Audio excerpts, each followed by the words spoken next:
ഭൂമിയിലെ ഏറ്റവും ഉയരമുള്ള വെള്ളച്ചാട്ടം, ആകാശത്ത് അവസാനിക്കാത്ത ഇടിമിന്നലുകളുടെ സമ്മേളനം, കാൽച്ചുവട്ടിൽ കറുത്ത സ്വർണത്തിന്റെ ലോകത്തിലെ ഏറ്റവും വലിയ നിക്ഷേപം. കേൾക്കുമ്പോൾ ഇതൊരു മാന്ത്രിക കഥയിലെ അത്ഭുത ദ്വീപാണെന്ന് തോന്നാം. എന്നാൽ തെക്കേ അമേരിക്കയുടെ വടക്കേ അറ്റത്തുള്ള വെനിസ്വേല എന്ന യഥാർത്ഥ രാജ്യമാണിത്. പ്രകൃതി സൗന്ദര്യവും സമ്പത്തും ഒരുപോലെ വാരിക്കോരി നൽകി അനുഗ്രഹിച്ച, എന്നാൽ വിധിയുടെയും മനുഷ്യന്റെയും ക്രൂരതയിൽ പകച്ചു നിൽക്കുന്ന വൈരുദ്ധ്യങ്ങളുടെ ഒരു വിസ്മയഭൂമി. വെനിസ്വേലയുടെ വിശേഷങ്ങൾ ഒരു റോളർ കോസ്റ്റർ റൈഡ് പോലെയാണ്. അവിശ്വസനീയമായ ഉയർച്ചകളും ഭയപ്പെടുത്തുന്ന താഴ്ചകളും അതിലുണ്ട്. വെനിസ്വേലയുടെ പ്രകൃതി സൗന്ദര്യം വർണ്ണിക്കാൻ വാക്കുകൾ മതിയാവില്ല. തെക്കുകിഴക്കൻ വെനിസ്വേലയിലെ കനൈമ ദേശീയോദ്യാനത്തിലാണ് ലോകം അത്ഭുതത്തോടെ നോക്കി നിൽക്കുന്ന ഏഞ്ചൽ ഫോൾസ് സ്ഥിതി ചെയ്യുന്നത്.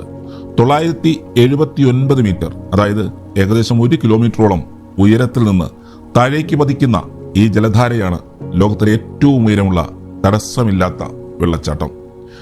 ഔയാൻ ടെപുയി എന്ന കൂറ്റൻ പർവ്വതത്തിൽ നിന്ന് മേഘങ്ങളെ തൊട്ടുരുമ്മി താഴേക്ക് ചാടുന്ന ഈ വെള്ളച്ചാട്ടം താഴെ എത്തുമ്പോഴേക്കും പലപ്പോഴും മൂടൽമഞ്ഞായി മാറാറുണ്ട്. തദ്ദേശീയരായ പെമോൺ ജനത ഇതിനെ കെറേപ്പാക്കുപ്പായ് മേരു എന്നാണ് വിളിക്കുന്നത്.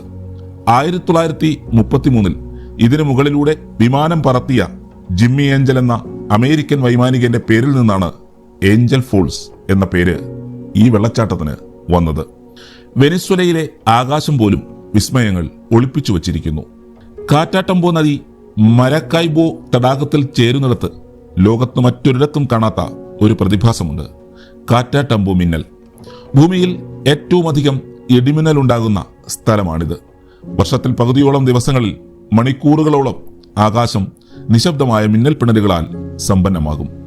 ഒരു രാത്രിയിൽ ആയിരക്കണക്കിന് തവണ ഇവിടെ മിന്നൽ ഉണ്ടാകാറുണ്ട്. മായാത്ത കൊടുങ്കാറ്റെന്നും ഇതിനെ വിശേഷിപ്പിക്കാറുണ്ട്.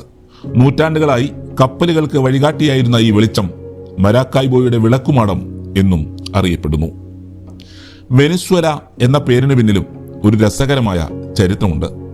1499 ഇറ്റാലിയൻ പരിവേഷകനായ അമേരിഗോ വെസ്പൂച്ചി ഇവിടം സന്ദർശിച്ചപ്പോൾ മരാക്കായ്ബോ തടാകത്തിന് മുകളിൽ കുടിലുകൾ കെട്ടി താമസിക്കുന്ന തദ്ദേശീയരെ കണ്ടു. ഇത് അദ്ദേഹത്തെ ഇറ്റലിയിലെ വെനീസ് നഗരത്തെ ഓർമ്മിപ്പിച്ചു. അങ്ങനെ ചെറിയ വെനീസ് എന്ന അർത്ഥത്തിൽ വെനിസ്വേസിയോള എന്ന് അദ്ദേഹം വിളിച്ചതാണ് പിന്നീട് വെനിസ്വേലയായി മാറിയത്. വെനിസ്വേലയുടെ ഏറ്റവും വലിയ പ്രത്യേകത അതിന്റെ ധാതു സമ്പത്താണ്. സൗദി അറേബ്യയെക്കാളും കൂടുതൽ എണ്ണ നിക്ഷേപമുള്ളത് വെനിസ്വേലയുടെ മണ്ണിനടിയിലാണ്. ലോകത്തിലെ ഏറ്റവും വലിയ എണ്ണ സമ്പന്ന രാജ്യം. ഒരു കാലത്ത് ലാറ്റിൻ അമേരിക്കയിലെ ഏറ്റവും സമ്പന്നമായ രാജ്യങ്ങളിൽ ഒന്നായിരുന്നു ഇത്. എന്നാൽ ഈ വർണ്ണാഭമായ ചിത്രത്തിനു പിന്നിൽ ഇന്ന് കറുത്ത ഒരു യാഥാർത്ഥ്യമുണ്ട്. എണ്ണവിലയിലുണ്ടായ തകർച്ചയും രാഷ്ട്രീയ പ്രതിസന്ധികളും സാമ്പത്തിക കെടുകാര്യസ്ഥതയും ഈ രാജ്യത്തെ ഇന്ന് ദാരിദ്ര്യത്തിന്റെ പടുകുഴിയിലേക്ക് തള്ളിവിട്ടിരിക്കുന്നു. ലോകത്തിലെ ഏറ്റവും ഉയർന്ന പണപ്പെരുപ്പം കാരണം ഇവിടുത്തെ കറൻസിക്ക് കടലാസിന്റെ വില പോലുമില്ലാത്ത അവസ്ഥയായി. ഒരു നേരത്തെ ഭക്ഷണത്തിനായി ജനങ്ങൾ കഷ്ടപ്പെടുന്ന കാഴ്ച ഈ സമ്പന്ന രാജ്യത്തിന്റെ തീരാദുഃഖമാണ്. എണ്ണയുണ്ടായിട്ടും പെട്രോളിനായി ക്യൂ നിൽക്കേണ്ടി വരുന്ന ജനത. പ്രതിസന്ധികൾക്കിടയിലും വെനിസ്വേലക്കാർ ആഘോഷങ്ങൾ മറക്കുകയില്ല. സൗന്ദര്യ മത്സരങ്ങളിൽ വെനിസ്വേലയുടെ ആധിപത്യം ലോക പ്രശസ്തമാണ്. ഏറ്റവും കൂടുതൽ മിസ് യൂണിവേഴ്സ്, മിസ് വേൾഡ് കിരീടങ്ങൾ നേടിയ രാജ്യങ്ങളിലൊന്നാണിത്.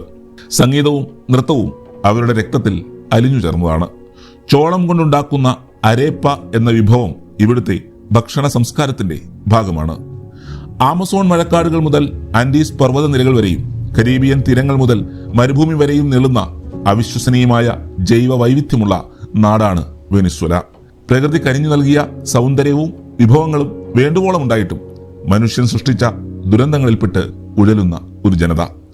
ഏഞ്ചൽ ഫോൾസിലെ വെള്ളം പോലെ കുതിച്ചു ചാടാനും കാറ്റാട്ടംബോയിലെ മിന്നൽ പോലെ തിളങ്ങാനും ഈ രാജ്യത്തിന് ഇനിയും കഴിയുമെന്ന് നമുക്ക് പ്രത്യാശിക്കാം. വെനിസ്വേല ഒരു രാജ്യം മാത്രമല്ല, അത്ഭുതങ്ങളുടെയും അതിജീവനത്തിന്റെയും ഒരു പാഠപുസ്തകം കൂടിയാണ്.